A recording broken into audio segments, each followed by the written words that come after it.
नमस्कार मित्रों और मेरे प्रिय छात्रों, बटरफ्लाई चैनल में आपका स्वागत है। भूगोल के चौथे पाठ वायुदाब के स्वाध्याय को लेकर प्रस्तुत हैं। तो आइए हम स्वाध्याय को कैसे हल करना है उसको देखते हैं। पहला प्रश्न है, कारण लिखो।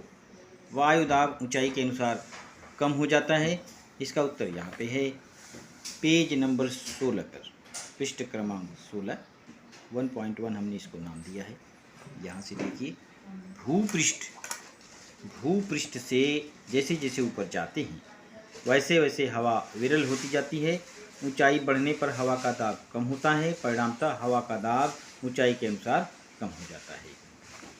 दूसरा प्रश्न है, वायु दाब पेटियों का दोलन होता है। इसका उत्तर है यहाँ पे देखिए, पृष्ठ क्रमांक 18 पर 1.2 हमने नंबर दिया है। सूर्य की उत्तरायण और दक्षिणायन क्रियाओं के कारण पृथ्वी के ऊपर पड़ने वाले प्रकाश की अवधि और प्रखरता विषुवत रेखा से उत्तरी और दक्षिणी गोलार्ध में बदलती जाती है। फलतः तापमान पेटियों और उन पर आधारित दाब पेटियों के स्थानों में परिवर्तन आता है। यही कारण है कि वायुदाब पेटियों का दोलन होता है।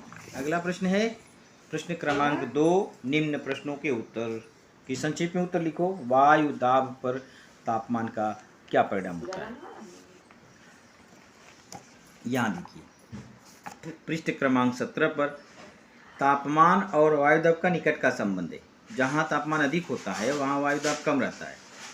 अधिक तापमान के कारण हवा गर्म होती है और प्रसरित होती है, हवा हल्की बनती है। भूपृष्ठ के समीप किसी ऐसी गर्म हवा आकाश की दिशा में ऊपर जाती है, परिणाम स्वरूप उस प्रदेश का वायुदाब कम हो जाता है। दूसरा प्रश्न है, उपध्रुवीय क्षेत्र में कम वायुदाब पेटी का निर्माण क्यों होता है? 2.2 ये देखिए, यहाँ पर पृथ्वी का ध्रुव की ओर जाने वाला हिस्सा तुलनात्मक रूप से वक्राकार है, अतः ध्रुव की ओर के प्रदेश का क्षेत्र कम हो जाता है। इस आकार के कारण हवाओं को बाहर निकलने के लिए अधिक अवसर मिलता है। पृथ्वी की सतह पर हवा के साथ होने वाले कम घर्षण के कारण तथा परिभ्रमण गति के फलस्वरूप इस क्षेत्र की हवा बाहर फेंकी जाती है और वहाँ कम वायुदाब की पेटी का निर्माण होता है। इसका यहाँ तक लिखना है।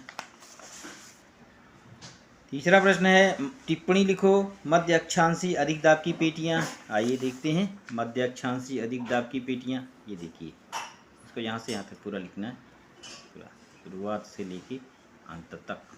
यहाँ पर दूसरा है, टिप्पणी लिखो में वायुदाब का क्षैतिज समांतर वितरण। वायुदाब का क्षैतिज समांतर वितरण 3.2 हमने इसको नंबर दिया है।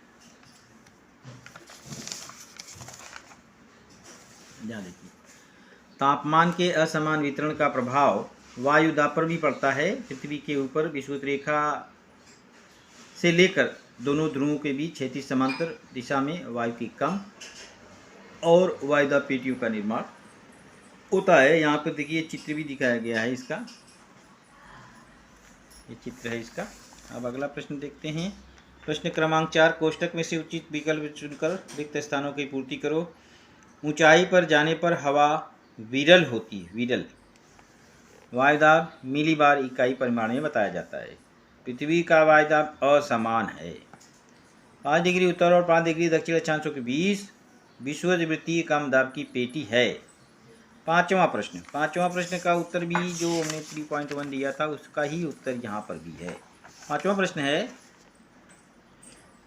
30 डिग्री अक्षांश के निकट अधिक वायुदाब पेटी का निर्माण कैसे होता है? वह क्षेत्र मरुभूमि क्यों होता है? कारण है, उसका भी उत्तर यहाँ से लिखना है। ये देखो, 5 नंबर हमने दिया है। विषुववृत्तीय क्षेत्र से आकाश में गई हुई गर्म और हल्की हवा अधिक ऊंचाई पर पहुंचने के बाद वह ध्रुवीय प्रदेश की ओर उत्तर और दक्षिण दिशा में बहने लगती है। ऊंचाई पर स्थित कम तापमान के कारण वह हवा ठंडी होकर भारी बनती है। यह भारी हवा उत्तर और दक्षिण गोलार्धों में 25 डिग्री से 35 डिग्री अक्षांशों के बीच में भूमि की ओर नीचे आती है। परिणामस्वरूप उत्तरी गोलार्ध और दक्षिणी गोलार्ध में 25 डिग्री से 35 डिग्री अक्षांशों के बीच अधिक वायुदाब पेटियों का निर्माण होता है। यह वायु शुष्क होती है। इसलिए इस प्रदेश में वर्षा नहीं होती। फलतः संसार की अधिकांश मरुभूमियाँ इस प्रदेश में पाई जाती हैं। अगला प्रश्न है छठा, वायदा पेटियों को दर्शाने वाली सुडौल आकृति बनाओ और शीर्षक दो। यहाँ पे देखो चित्र दिया गया है पेज नंबर 17 पे ये चित्र बनाना है और जिस प्रकार से यहाँ विभिन्न वायदा पेटियाँ दी गई हैं उनको दर्शाना है। तो इस प्रकार से हमारा इस पाठ का स्वाध्याय समाप्त होता है। धन्यवाद।